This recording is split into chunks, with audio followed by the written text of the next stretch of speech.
now hold hybrid conferences, and people from different locations can join us.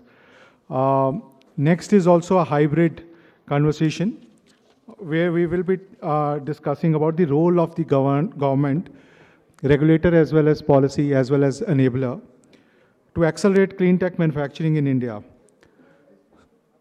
So Mr. Suresh Prabhu is joining us.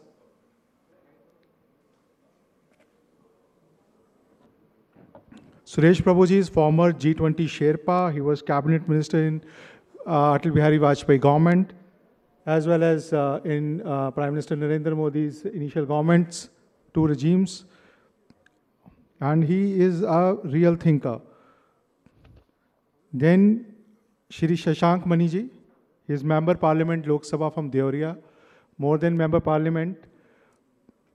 You know, he is known as a corporate name. He was in the leadership team of PricewaterhouseCoopers. Plus, then he quit his corporate job to set up his own NGO and worked with the school children. And now he's BJP's MP from Deoria. Unfortunately, Vijay Chothaiwale is not well. He is hospitalized, so he's not been able to join. To fill in to him, I really appreciate Ashwin Jauhar. Dr. Ashwin Jauhar has joined. Dr. Ashwin Jauhar is part of Vijayji's team, overseas friends of BJP's team, and extensively working with several foreign players and giving us the India story. Where is Ashwin? And we will also be joined by Erik Solheim. Erik Solheim is former Climate and Environment Minister of Norway and a global thinker. And he understands climate as well as emerging economies complexities. So can we have them on screen? And plus the moderator is Shirish Sinha, Executive Director of Programs Clean Air Fund.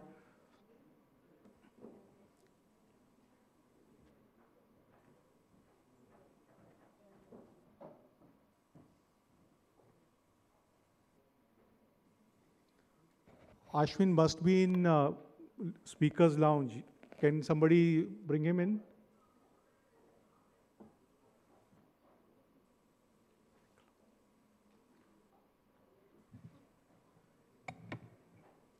So Shishi, you can start the conversation. Let Ashwin also come. Are the people online?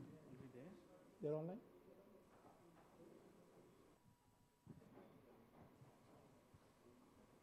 So Mr. Prabhu has joined. Okay. Sureshji, welcome. Can you hear us? Yeah. Welcome, sir. Welcome. We have with us Shashank Mani Tripathi ji. He's a member parliament from Deoria. Shishir Sinha ji is here. Shirish Sinha ji, he is Executive Director of Programs Clean Air Fund. He will be moderating the conversation. And we will soon be joined by Erik Solheim, your good old friend, a former Climate and Environment Minister from Norway. He is joining us from London.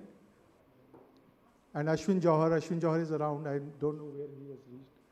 So he'll be joining you soon. You can start the conversation. Thank you. Thank you so much. On behalf of Dalbag and the CIU team, thank you so much for having me here to moderate. It's a pleasure to meet you.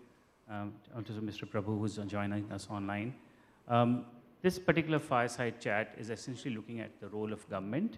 And we have been hearing from the speakers since morning in terms of some of the key issues that are required to drive the clean tech manufacturing in India in terms of the policy stability, in terms of coherence and consistency in policy frameworks. So what we have done is that in terms of this conversation, we'd like to have one round of questions to each of our esteemed panelists, and then depending upon the time that is available, then we'll essentially move forward.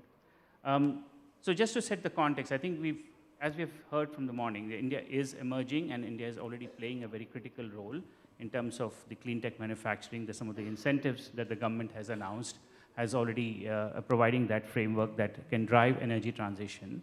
And our own ambition towards the 2030 plan that we have committed, as well as net zero for 2070, we feel that the next 5 to 6 years is going to be extremely critical to lay the foundation for us to essentially achieve that.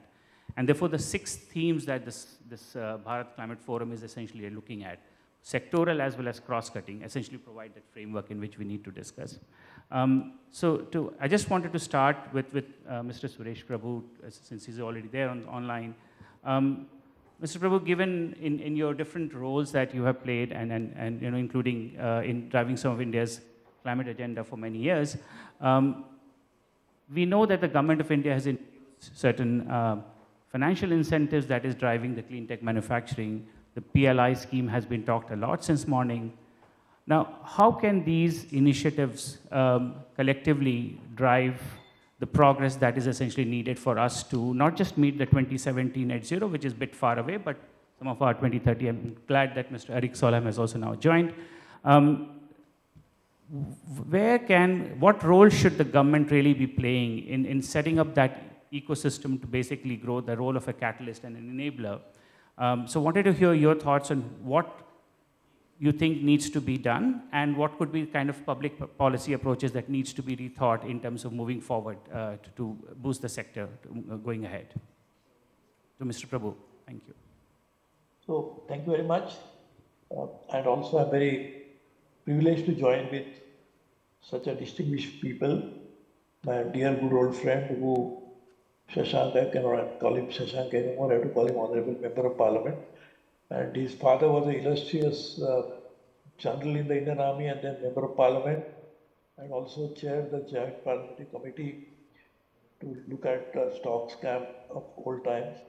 And so and here, of course, as was pointed out earlier by my other friend, that he, of course, was PwC, and his wife again is very talented artist, and both of them ran a good NGO. So I'm very happy to be here, and thank you for organizing this conference of Bharat around this theme. See, number one, my dear friend Mr. Sinha, you asked me a very pertinent question. Use a very important word, ecosystem. You know, if you have to manufacture the entire value chain that goes into making renewables a reality,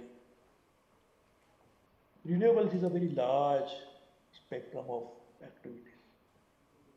What is renewable and what is clean will keep changing from time to time. For example, we used to call hydro as a renewable. Now it's a debatable issue because people might say, particularly the hydros, when you generate it with storages, the storage water can also emit methane, which is one of the greenhouse gas. So then, in fact, my opinion was this is still a clean and a very sustainable and renewable energy. So but we have some issues around that globally. Whether nuclear is clean, of course it is clean. And therefore, it doesn't emit any greenhouse gas. And if you look at it from a sustainability point of view, from energy security point of view, it still makes sense to make it, provided you use fast breeder reactor technology based on thorium, which is available in abundance in India. But so what is renewable is always different from different nations, different times. But still, as you asked me very correctly, the ecosystem is very important. Therefore, ecosystem for each of the vertical or each of the type of renewable will change. Now, when we talk about hydrogen, it will be completely different. But just look at it like this, because we don't have to manufacture something which is necessary. We have to manufacture something to make it possible for us to generate electricity, generate energy out of it, not just electricity. So now take solar, for example. You can make solar thermal, you can have solar PV. Now the most popular way of generating solar energy globally and within India is solar photovoltaic. For that you need panels. So obviously what you are asking me as a question is the incentive that we give for manufacturing of panel, is it good? Not what is necessary to be done. But you also asked me another very important or passing point on ecosystem. Can you manufacture PV panels in India without having rare earths? That's a backward integration. So you need to bring that into play to actually manufacture something in India. And if you don't have the rare earths in India as a part of a natural resource bank, then you have to have a sourcing for that. And very few countries in the world have that. Now that comes into play, not just financial incentive that you talked to me about the government policy. You must have foreign policy involved in this. How do you have access to these critical minerals, which are so important for us to have? The president-elect in the United States will take office in the next few days, in less than 2 weeks. He's talking about Greenland, and he wants to buy Greenland. It's a very, Greenland is not green, it is ice actually, but it's the white land, not Greenland. But now because of climate change, because of melting of glaciers, some of these huge natural resources available beneath the earth may be available for extraction, and one of that will be rare earths. So just imagine this foreign policy is important to even pursue our Atmanirbharta, to make sure that we have access to such critical materials, without which you cannot manufacture anything. So you can say, I will give all financial incentive to manufacture everything in India, but where do you get a critical part of that? And if you don't have access to control and continuity of that without disruption of chain of supply, how do you make sure that happens? So it's important that we really work on that. The other part you asked me is net zero. You know, it's a great idea, but I have always believed that net zero is a good idea, but it will result into big zero if you don't pursue adaptation. Net zero means we'll reduce emissions. That's a part of a climate change strategy for mitigation. But mitigation, even if it happens today, there will still be greenhouse gas emissions, which are historical emissions, which will continue to affect the humanity, the biological life of the planet for another 50 years. So adaptation is far more important than net zero for the time. Net zero has to be pursued. I'm not saying one against the other. But parallelly, we must have adaptation. And adaptation to climate change is far more important for all countries, but more so for India, where we have most vulnerability of climate change. We are the most susceptible to the ill effects of climate change, the Himalayas, in fact, which is the water tower of the world, which feeds water into our system through rivers. That Himalaya will be under threat because of climate change. That's why adaptation is necessary. Agriculture will be under threat, adaptation will be necessary. Cropping pattern will undergo sea change, adaptation will be necessary.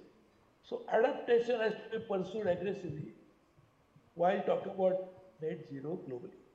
So I'll stop here, and I'm sure if you don't need me in future, I'm traveling somewhere, but I still joined in. But if you want, I will stay on. Mr. Thank you so much, and I know we are also running a bit behind the schedule, so thank you so much for your time, for being here. And I think you made two very, apart from anything, I think which we take away, one about the role of foreign policy to drive India's own domestic manufacturing and clean tech manufacturing agenda, and the need for us to look at, in parallel, on building the resilience along with adaptation to build the resilient infrastructure that is needed. So, but thank you so much for joining with us. We understand about your time, and we will be essentially quite grateful for your inputs to the session. Thank you. Thank you. Thank you. All the best. Thank you.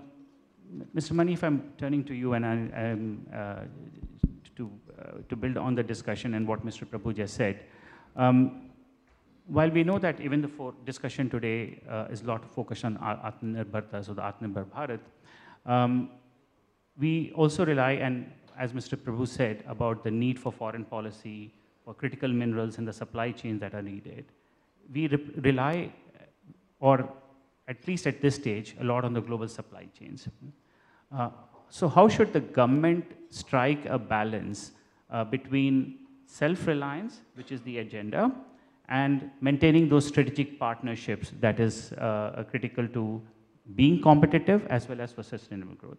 And my second part of the question, sorry, to you is also, one is what national governments should do, given some of this would also require a significant role of the state governments.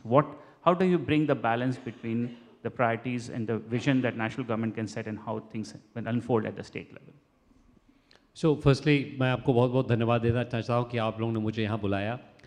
मैं खास करके I'd like to thank Eric who's here with me. He was in Devariya, my constituency, 3 weeks back with his son for 2 days. और इनकी जो विचार है उससे हम लोग बहुत प्रभावित हैं. मैं दूसरे प्रश्न को पहले उत्तर देता हूँ. उसका ये मेरा कहना है कि मैं सांसद हूँ 2 जिलों में, मेरे जो लोकसभा है, तो उस 2 जिलों की क्या स्थिति है और वहाँ से हम क्लाइमेट चेंज को कैसे टैकल करें. फिर आपके पहले क्वेश्चन पे आता हूँ.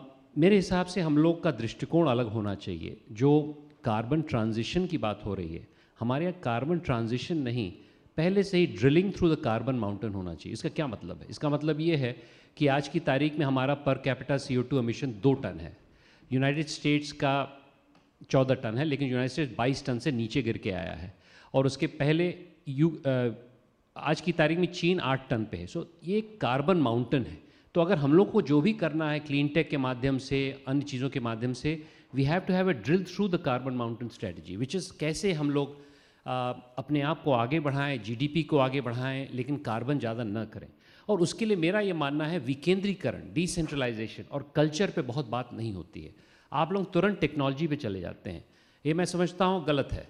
टेक्नोलॉजी आवश्यक है, लेकिन जब तक आप सामान्य व्यक्ति को, जो कि मेरे ज़िले में आता है, उसको समझाएंगे नहीं कि भाई क्यों आपके लिए कार्बन एमिशन कम करना महत्वपूर्ण है, कैसे आप इसको टैकल कर सकते हैं.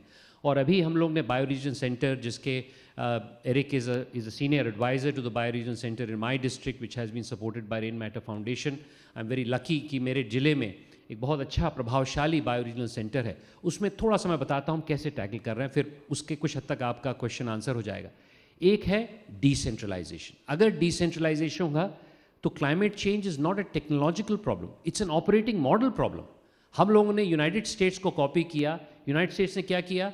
करीब 40 साल में अपने ग्रामीण परिवेश को हटा दिया, बड़े बड़े शहरों में लोग ले गए, उससे बड़े बड़े इमारतें बनी, बड़ी बड़ी चीज़ें बनी. हम लोग को वो नहीं करना चाहिए. हम लोग को जर्मनी का मॉडल करना चाहिए. जर्मनी में करीब 10 बड़ी सिटियाँ हैं, कोलोन है, डुसलडॉर्फ है, फ्रैंकफर्ट है, और उसके बाद गांव हैं. वहाँ से लोग अंदर आते हैं, वहाँ से जाते हैं. जब डिसेंट्रलाइजेशन होगा, स्वाभाविक रूप से कार्बन फुटप्रिंट कम होगा, आवागमन कम होगा.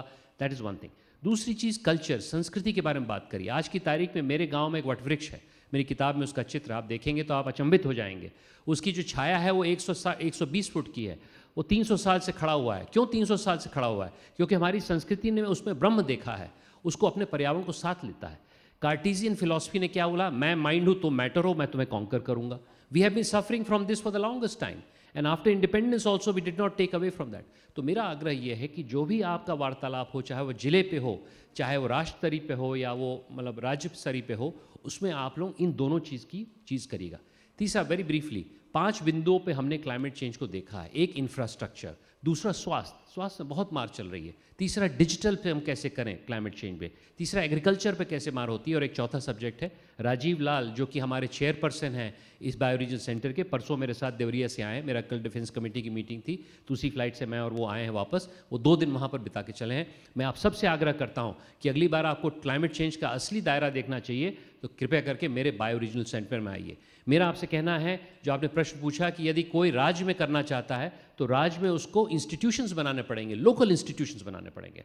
आप लोगों ने टेरी बनाया है वहाँ पर, यहाँ पर दिल्ली में, बड़े बड़े शहरों में, वही ऑप्नोवेशन, दो same colonial cities are still dominating our climate narrative. We need to decentralise the narrative. हम लोग हिंदी में बोले, हम लोग लोगों के बीच में जाए, वरना क्लाइमेट चेंज आप लोग टेक्नोलॉजी से नहीं सॉल्व कर सकते. ये मेरा मानना है. लेकिन ये भी इस बात सही है कि मैं बीटेक हूँ IIT दिल्ली का. तो जो आपने पहला प्रश्न पूछा कि कैसे हम लोग अन्य देशों के साथ अपने साथ करके चलेंगे, ये आवश्यक है. देखिए, मैं अभी एक बड़े व्यक्ति से मिल के आया हूँ. ये जो मिनरल्स की बात करी गई है, ये सिर्फ आपके टेक्नोलॉजी के लिए नहीं है. मैंने नॉन काइनेटिक वॉरफेयर की रणनीति लिखाई. आज की तारीख में युद्ध भी इलेक्ट्रॉनिक्स से हो रहा है. आज की तारीख में कई चीज़ें, आप यूक्रेन वॉर को देखिए, तो ये सोलर इंडस्ट्री में ही नहीं, सोलर नहीं, मैं समझता हूँ क्लीन टेक इंडस्ट्री में नहीं, अन्य इंडस्ट्री में भी रेयर अर्थ की बहुत समस्या है। इसके लिए हम लोग को अपने एक स्ट्रेटेजिक रिलेशनशिप्स बनाने पड़ेंगे, which China has done a very good job of that.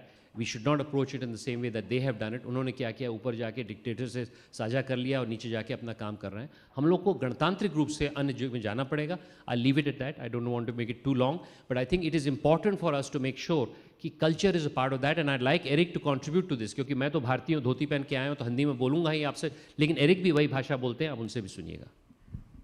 Thank you so much Shashank ji, that was, आपने जो बात कही खास करके डिसेंट्रलाइजेशन वाली एंड क्रिएटिंग लोकल इंस्टीट्यूशन, ये has been a challenge. I been in this space for long time and I know moment we move beyond Delhi and few other metro cities, you don't find institutions, and that is continues to remain challenge. Thank you very much for that. Mr. Solem, if I'm coming to you, thank you so much for joining us remotely.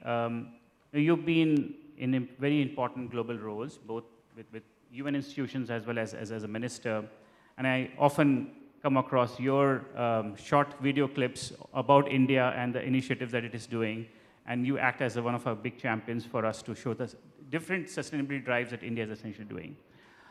My question to you was, from a fairly global perspective, are there any lessons that India could apply to accelerate clean tech manufacturing sector within the country? I mean, we've seen about the incentives that India is already making and the policy framework that it's developing.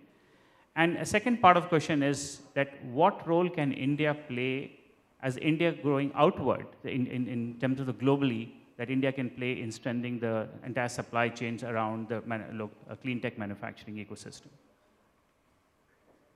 Well, thank you so much, and it's wonderful to join this panel with my dear friend Shashank and other distinguished participants. Let me mention three main areas for government interventions. First, governments must set the vision. And that's exactly what Prime Minister Modi is doing day after day, launching green missions for India, green hydrogen mission, green battery mission, any sort of mission to set the vision for this big land. Without these kind of visions, you will come nowhere, because politicians may show the way forward. And I think what's particularly important with Prime Minister Modi's vision is that it's not about all the horrors of climate change or environment destruction. It's always about opportunities. How India can develop faster, bring everyone out of poverty, make a large middle class, but do it by going green. And of course, that vision must be also taken to the local or regional level. That's frankly exactly what Shashank is doing. With his entrepreneurial center in Parvanchal or eastern Uttar Pradesh, where he's working with local entrepreneurs to encourage them to set up business, bring people out of poverty, develop the land, but do it in a green way. And of course, you need to also adapt to local conditions. For example, in eastern UP, it's hard to see huge solar plants coming up, simply because there is no land which is not used for agriculture. So big plants can happen in Gujarat or in Rajasthan or maybe Madhya Pradesh, many other parts of India, but not in Parvanchal. However, of course, the opportunities for rooftop solar, for agrivoltaic, where you use solar panels in the agriculture field, those are huge opportunities for this part of India, and you need this kind of national vision, but of course, Prime Minister Modi's vision is not just a vision for Bharat, it's a global vision and a regional interpretation. Second, governments need to make the bureaucratic system efficient. That was the huge problem in India in the past. It's drastically improving, but there is more work to be done. No investor, whether that investor is domestic or international, would run around to 15 different ministries in a state to get the stamps of approval for the project. And then when you finished all the 50 ministries, you have to start all over again because some of the bureaucrats will find some problem with your project. If that's the case, nothing will happen. When there are efficient systems of governing, a lot is happening. Let me point to Gujarat as maybe the lead state in India in this respect, maybe also because Modi was the chief minister there back in the days, but at least the government bureaucracies in Gujarat seem to be very efficient, and that may be why Gujarat is the lead state on renewables. I was, for instance, incredibly impressed when I went and saw Adani's huge solar park in Kaldi in the desert of Gujarat, and he told me that the infrastructure, the grid is already in place. That's very rare anywhere in the world that you have a grid system before you have the huge input of energy which would come from his plant. So that's the second, to make the infrastructure and bureaucratic system right. And the last issue, which Mr. Prabhu talked about, is foreign policy. And let's be very frank here. It's all about relationship to China, because China is so totally dominant in all value chains for everything green. Last year, China alone was 2/3 of all investments in renewables, solar, wind, hydropower, batteries. 2/3 of the investment came in China. And when it comes to the value chains, China in many cases is 90% of the global value chain. So obviously India, as Prime Minister Modi is constantly saying, need to create jobs in India, make it in India, must make sure that more of the value chains are under Indian control. So to find the right balance between cooperating with China, maybe joint ventures with China, maybe inviting the most advanced Chinese companies to invest in Bharat, that cooperation, but at the same time competing with China, I think that is the most important. Forget the West in this regard. The West is far behind China. It's in reality, even if we speak globally, it's all about China. And let me finally mention, last week I had a video conference with a company in Hyderabad. They impressed me a lot. They said China is 97% of the value chains in our domain, which are some critical minerals. What should be our attitude? Well, we should learn from China, and then we should do better than China and compete with China. And I think that's the best way forward. Look into what China got right since they're so dominant. Don't be jealous, don't be envious, but look into what they got right. But then, of course, step up, compete, and make sure that many more of the jobs will come in Bharat. Great. Thank you so much, Mr. Salim. Very good 3 points, and I think something which we can include as part of some of the recommendations for further panels to discuss. I'm just moving to Mr. Johar. Thank you so much for coming in to the panel. I know we are also slightly short of time, but I just wanted your thoughts on the last point that Eric also said about how we can compete better in terms of strengthening the supply chains. In your view, as one of the foreign affairs role that you play within the leadership of the party, how do you see India can partner with countries both in global north and global south to build essentially and strengthen the vision of domestic manufacturing and the leadership that India has plans for? Well, thank you so much, first of all, for inviting me here. I think the critical thing, which Mr. Prabhu has also mentioned, is the access to the critical component. And all of us, we know that the critical components are available in Global South. So you might have seen the government's affair with Global South recently, which also includes to secure the critical component for India. If we do the backward integration for whatever component we need to produce here, I'm specifically focusing on solar. So that one issue, to have the access to the critical component, is the most important thing. And which would, I think, would be taken care in future in order to compete with China. Definitely, I would not like to mention that China relation is very important. But again, we should derive our own path. We should carve out our own path in order to produce better product with competitive prices. And again, the critical component is always important. Plus, as Mr. Mani has mentioned, we have our own cultural roots. The public participation would always serve the matter of climate protection. That's what I can say. But again, as far as foreign policy is concerned, we should definitely look into accessing the critical component, and that is Global South. Can I ask Eric to talk a bit about how Indian civilizational energy can recharge this debate? Absolutely. I think that's a very important issue, and I think there is a lot of opportunities to really showcase how Indian civilization from the days of the earliest roots have been very environment conscious, and I would say more focused on the environment than probably any other civilization. Look, if you look into the old Indian text from the Vedas and all the other texts, they set out humanity and nature as one. While in Christianity and Islam and many other religions, normally humans are seen as the superior and nature as something humanity can manipulate at will. That's a very important difference. Back in the colonial days, the Brits looked down upon Hindu Dharma as a kind of inferior religion. But now, in modern times, it showcases itself as really very, very modern. Look, in the old thinking, God was made half animal and half human. Ganesh, half elephant, half human. Hanuman, half monkey, half human.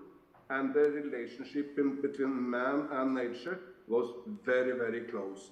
And I think that old Indian thinking can now be kind of revitalized, because this is what also the Prime Minister is all about, but it can be showcased at a global level as a historical civilizational thinking, which will benefit not just India, but the entire world if we tap into it. Thank you, Eric. Thank you so much for those, bringing the whole aspect of embedding with culture to drive some of the transition to happen. I just want to take, I know we have run out of time, but I want to thank Eric. Thank you so much for your kind words in terms of suggesting some of the pathways that India needs to look at for strengthening. Mr. Mani, thank you so much for your views. And Mr. Jawar, thank you so much for coming and for being part. And once again, thank you to Dalberg team and the organizers for the session. Thank you. Thank you, Shirish, thank you very much. Now may I request Ms. Lekhi if she can come forward. We just wanted to hand over a memorabilia, and this is Suman Sinha's book.